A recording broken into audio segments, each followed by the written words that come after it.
সন্ধে হলেই দেখবে চায়ের সাথে না আমাদের তেলে ভাজা খেতে না ভীষণ একটু মন চায়। সেটা যদি একঘেয়েমি চপ সিঙ্গারা হয় না আর ভালো লাগে না।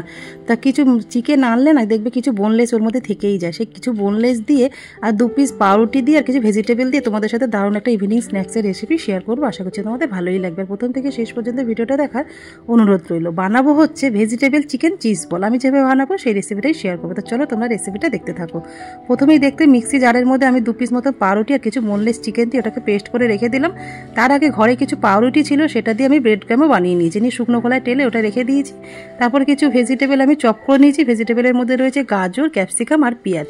সেটাকে চপ করে নেওয়ার পরে একসাথে বাটির মধ্যে চিকেনটা আর ভেজিটেবলটা দেওয়ার পরে ওর মধ্যে কিছু গুঁড়ো মশলা অ্যাড করেছি। গুঁড়ো মশলার মধ্যে রয়েছে স্বাদ মতো নুন দিয়েছি, চিলি ফ্লেক্স দিয়েছি, একটু লঙ্কার গুঁড়ো, আদা রসুনের পেস্ট।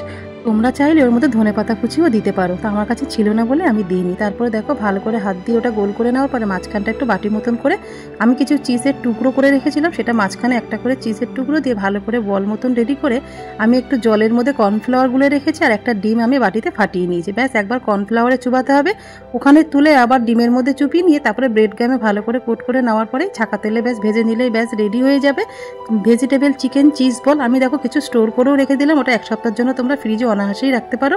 রেসিপিটা তোমাদের কেমন লাগলো অবশ্যই কিন্তু কমেন্টে জানিও, আর ভালো লেগে থাকলে অবশ্যই লাইক কমেন্ট শেয়ার করো।